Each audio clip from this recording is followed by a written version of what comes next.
नमस्कार दोस्तों, मेरा नाम है दीपक कुमार। आपका स्वागत है मेरे दीपक द एजुकेटर चैनल पर। दोस्तों, मैं आपको कंपाउंड इंटरेस्ट के काफ़ी क्वेश्चन करा चुका हूं। उसमें से ये एक क्वेश्चन ऐसा है जो पेपर में आता है तो बच्चों के होश उड़ जाते हैं। क्यों? क्योंकि उनके कंसेप्ट क्लियर नहीं होते। दोस्तों, ये क्वेश्चन आपको पूरा कंसेप्ट क्लियर करा देगा और पेपर में आने पर आप उसे चुटकियों में कर पाएंगे। लेकिन उसके लिए आपको ये समझना होगा, थोड़ा टिपिकल है, कोशिश करना समझने की। मैं आपको समझाता हूँ। फिर 3 वर्ष का चक्रवृद्धि ब्याज और साधारण ब्याज का अंतर 2 वर्ष है। चक्रवृद्धि ब्याज साधारण ब्याज का अंतर 2 वर्ष के चक्रवृद्धि ब्याज व साधारण ब्याज का अनुपात 19:6 है। दोबारा दोस्तों देखो, 3 वर्ष का चक्रवृद्धि ब्याज और साधारण ब्याज का अंतर, यानी कि 3 ईयर CI और SI का डिफरेंट 19 अनुपात 2 ईयर के CI SI का डिफरेंट दे रखा है दोस्तों 6। अब आप एक बात बताइए दोस्तों, जब मैं 3 साल का कंपाउंड इंटरेस्ट निकालता था तो 3 मल्टीपल से कैसे निकालता था? P, फिर 3 जगह बांटता था, फिर सिंपल इंटरेस्ट निकालता था, फिर सिंपल इंटरेस्ट और फिर सिंपल इंटरेस्ट। आप इतनी बात तो जानते होंगे दोस्तों, तीनों साल का सिंपल इंटरेस्ट समान आता है, कोई बदलाव नहीं होता। अगर यहाँ 100 आएगा तो यहाँ 100, यहाँ 100, यहाँ 400 तो यहाँ 400, यहाँ 400, यहाँ 400। फिर मैं इस पे अमाउंट कैलकुलेट करता था, कुछ जो भी रेट परसेंट दी होती। तो लेट से वो मान लेता हूँ मैं A थी, फिर यहाँ A लिखते थे, फिर यहाँ A लिखते। अब दोस्तों मैं इसका कुछ निकालूं तो लेट से वो B आता। आप कहोगे सर यहाँ तो 1 लिखते थे आप। नहीं, वो 1 जब लिखता था जब फ्रैक्शन मेरी 1/a हो। अब क्या पता ऊपर 2 हो, 3 हो, 4 हो, मैं तो नहीं जानता, इसलिए मैंने B माना। अब दोस्तों अगर मैं आपसे पूछूं 3 साल का CI और SI का डिफरेंट क्या होगा, तो आप कहोगे सर ये रहा, आपने बता रखा है। तो कितना हुआ? 3A plus B। मैं आपसे पूछूं कि 2 साल के CI/SI का डिफरेंट क्या होगा, आप कहोगे ये रहा सर, आपने बताया कि 2 साल का पूरा सिंपल इंटरेस्ट, ये 2 साल का पूरा कंपाउंड इंटरेस्ट। सिंपल इंटरेस्ट अगर आप हटा दोगे तो ये बचेगा, तो ये A। ठीक है, यहां तक उम्मीद है आप समझ गए होंगे, क्योंकि आप मेरे सारे क्वेश्चनों को देखते हैं। अब दोस्तों आगे चलते हैं। ये A की वैल्यू 6 मानी है, तो यहां करूंगा तो 3 × 6 यानी कि 18। 18 में क्या जोड़ूं कि 19 हो जाए? आप कहोगे 1। तो V की वैल्यू दोस्तों है 1। V की वैल्यू है 1, मैं A की वैल्यू 1।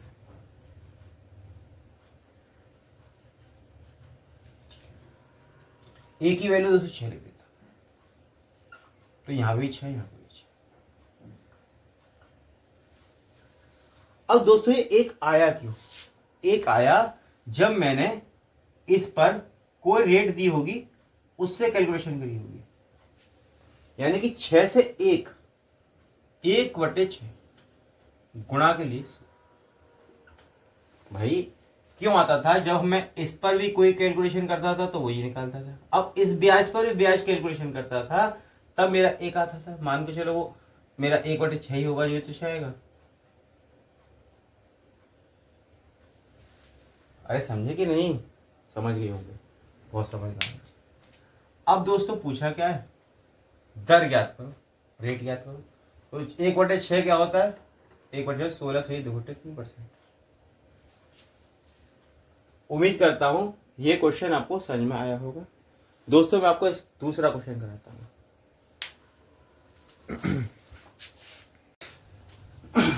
आइए दोस्तों चलते हैं नए सवाल की तरफ। कहता है 3 वर्ष के चक्रवृद्धि ब्याज व 1 वर्ष के साधारण ब्याज का अनुपात 3:64 है। दर ज्ञात करो। तो 3 साल का CI दे रखा है, 3 ईयर का CI जो दे रखा है मुझे 3.64 का अनुपात दे रखा है दोस्तों किससे, 1 ईयर के सिंपल इंटरेस्ट के अनुपात से, जो दे रखा है 1। मैं दोस्तों यहां से इस पॉइंट को हटाऊं तो नीचे 100 करूंगा, और 100 की गुणा यहां कर दूं, 100 की गुणा यहां कर दूं तो ये 100 खत्म हो जाएगा। तो मेरा अनुपात आया, मतलब मेरा अनुपात बना 364:100। अब दोस्तों एक बात बताओ छोटी सी, मैं कहूं आपसे कि मान लो कोई प्रिंसिपल है, उस पर मैं 3 साल का इंटरेस्ट कैलकुलेशन करूं, कंपाउंड इंटरेस्ट, मान लो x% से करूं, ठीक है जी, मान लो।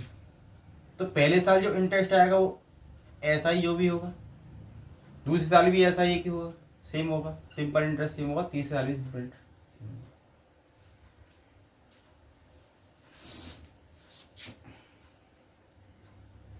सॉरी दोस्तों, अब सिंपल इंटरेस्ट हमें दे रखा कितना, 100 है, तो यानी कि 100 होगा ये, और दूसरी साल भी 100 होगा, और ये तीसरी साल भी 100 होगा। ये थर्ड ईयर, ये सेकेंड ईयर, और ये फर्स्ट ईयर। इतनी बात आप समझ गए होंगे क्योंकि आप रोज कर रहे हैं। अगर दोस्तों मैं 100 का x% निकालूं तो आएगा x, फिर x को 2 बार लिखूंगा। अब इस x का x% निकालूंगा तो आएगा x²/100। कैसे? x का x% अगर मैं निकालूं तो 100 से, सॉरी दोस्तों, x गुणा से करूंगा x²/100। अब अगर मैं आपसे पूछूं कि मुझे CISI का डिफरेंट बताओ कितना होगा, 3 साल के CISI का डिफरेंट, तो आपको सर ये तो सिंपल इंटरेस्ट है और ये पूरा मिला के कंपाउंड इंटरेस्ट होता है। अगर आप कंपाउंड में सिंपल इंटरेस्ट घटा दोगे तो आपका ये बचेगा CISI का डिफरेंट। अब दोस्तों सिंपल इंटरेस्ट कितना है, 1 2 3 300, तो 300 में से अगर मैं ये घटा दूं तो 64, ये मेरा बचा दोस्तों CISI का डिफरेंट। उम्मीद करता हूं इतनी बात आपको समझ में आती होगी। दोस्तों ये क्या है, मेरा CISI का डिफरेंट कितना दे रखा है, 64, तो करते 3x, यहां करता हूं 3x प्लस x²/100 बराबर, इसकी वैल्यू दे रखी 64।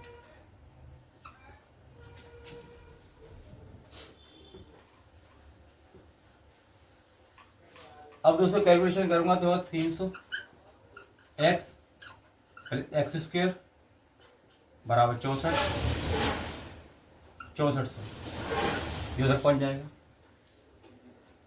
इसमें से x में कॉमन ले लूंगा तो x 300 प्लस x बराबर 6400।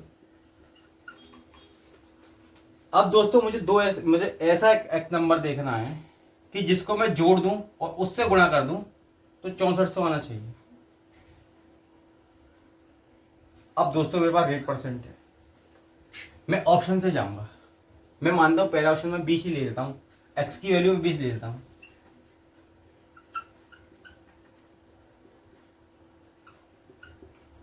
क्या 64 तो बना रहा है, देखते हैं। ये हुआ 320 गुणा 20, 32 64, बिल्कुल 64 तो बना है दोस्तों। तो इसका जो रेट % होगा 20%। उम्मीद करता हूं आपको ये बात समझ में आई होगी। अगर दोस्तों नहीं आती तो आप इस चीज को देखें, x² प्लस 300 x माइनस 6400, ये आपकी दोस्तों द्विघात समीकरण बन गई। आपने छोटी क्लासों में 4th 5वीं में देखा होगा द्विघात समीकरण को कैसे सॉल्व करते हैं, आप उसको उस तरीके से करके देखते हैं। उम्मीद करता हूं ये सवाल आपको समझ में आया होगा, अच्छा लगा होगा। चलते हैं दोस्तों नए सवाल की तरफ। नमस्कार दोस्तों, आइए चलते हैं नए सवाल की तरफ। कहता है 5000 रुपए के धन का 2 वर्ष का साधारण ब्याज और चक्रवृद्धि ब्याज का अंतर 72 है, तो दर ज्ञात करो।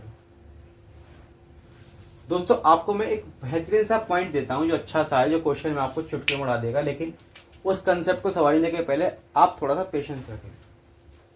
देखो दोस्तों, नोट डाल के लिखना क्या कि हमें प्रिंसिपल कोई दे रखा हो, लेट से वो पी है, रेट परसेंट आर दे रखी हो,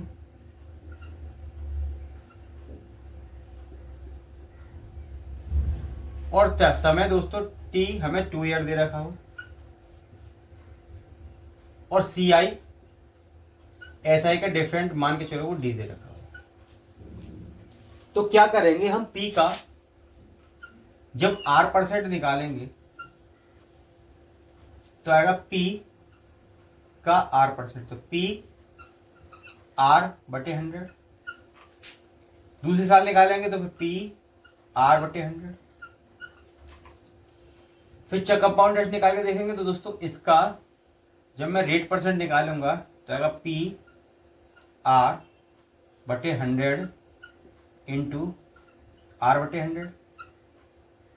तो दोस्तों क्या बचा, पी कोष्टक में आर बटे 100 कोष्टक साफ लिखो, पी आर बटे 100 अपॉन स्क्वायर।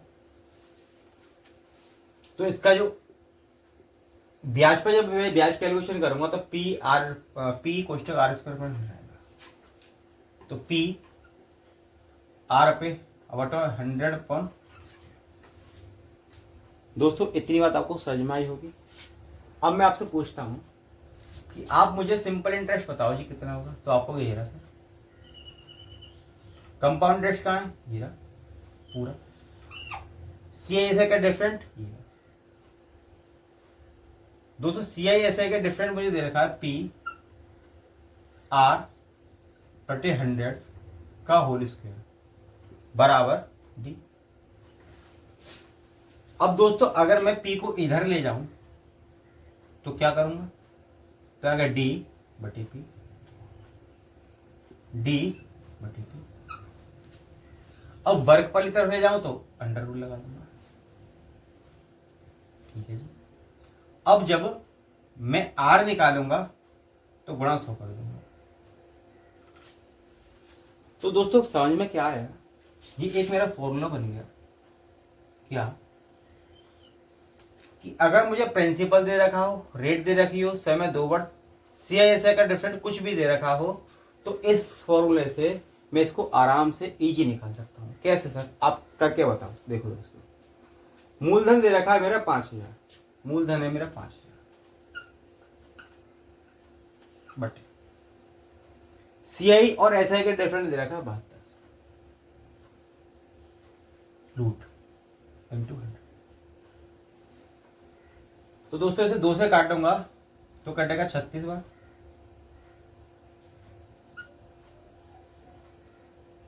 इसे काटूंगा तो 2500 गुणा में 100।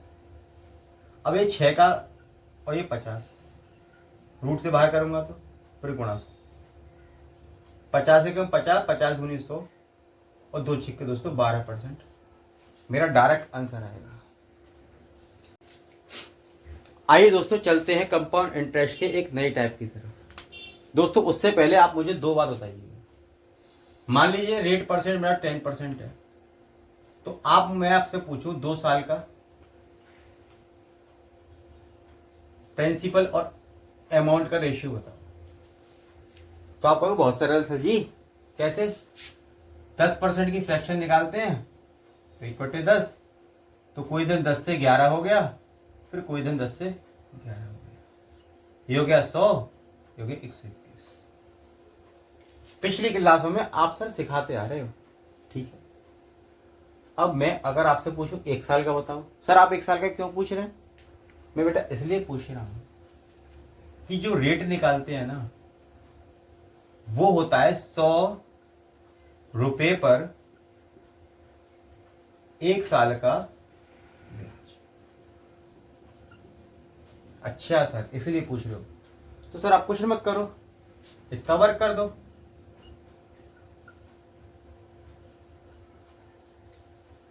तो ये होगा 10 का वर्ग, ये होगा 11 का वर्ग। मैं 1 साल में पहुंच गया। क्यों? क्योंकि 100 रुपये पे 1 साल का ब्याज आप तो कह रहे हो। तो 10 से कोई धन बड़ा कितना, 1, 1 बड़ा 10 पर, तो 1/10 मतलब गुणा 100, तो 10%। अच्छा सर, अगर मैं आपसे 3 साल का पूछूं तो सर 10 से 11 होगा, फिर 10 से 11 होगा, फिर 10 से 11 होगा, तो सर ये हो जाएगा 1000, ये हो जाएगा 1331।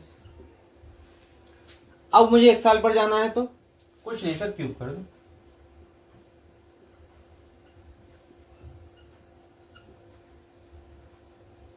इससे क्या होगा, आप सर पहली साल पहुंच जाओगे, फिर 10 से 11 हो जाएगा, फिर 1 बड़ा 10 पर, तो 10%। इतनी बात दोस्तों आपको समझ में आई होगी। अगर समझ में आई है तो चलो इसके क्वेश्चन करते हैं। आइए दोस्तों चलते हैं टाइप 3 की तरफ।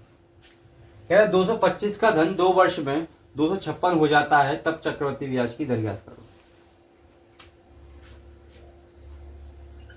225 से कितना हुआ दोस्तों, 256, कितने वर्ष में, 2 वर्ष में। पहले वर्ष पहुंचना है तो इसका वर्ग कर दो सर,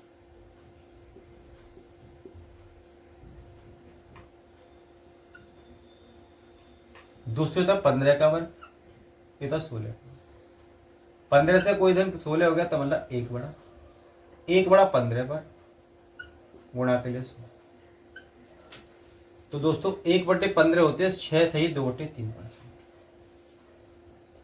उम्मीद करता हूं ये क्वेश्चन आपको समझ में आया होगा। आइए दोस्तों दूसरा क्वेश्चन कराते हैं। आइए दोस्तों चलते हैं सवाल की तरफ। कहता है कि ये धन 3 वर्ष में इतना हो जाता है। तो दोस्तों करते हैं 10-24-00 का अनुपात 14-58-00 के अनुपात। अब दोस्तों रेशियो है तो 0 से 0 खत्म कर दो, आपको कर दो जी, कोई दिक्कत नहीं। 2 से काट के देखूंगा, 2 पंजे 10 और 12 दूनी 24, 2 सत्ते 14 और 2 दूनी 4 और 2 9। तो दोस्तों 3 वर्ष में 512 से 729 हो गया। मैं आपसे 1 वर्ष की पूछूं तो सर आप क्यूब कर दो इसका, 512 और ये 729। ये दोस्तों 8 का क्यूब होता है और दोस्तों ये 9 का क्यूब होता है। यानी कि 1 साल में कोई धन 8 से 9 हो गया। कितना बड़ा, 1 बड़ा 8 पर गुणा के लिए 100, 1/8 पर थोड़े 12.5%। उम्मीद करता हूं ये सवाल भी आपको समझ में आया होगा। आइए दोस्तों, कहता है कोई धन 3 वर्ष में अपने आप का 8 गुना हो जाता है, तब CI की दर ज्ञात करो, कंपाउंड इंटरेस्ट की दर ज्ञात करो। देखो दोस्तों 3 साल में कोई धन अपने आप का 8 गुना हो गया, 3 साल में 1 का 8 गुना हो गया।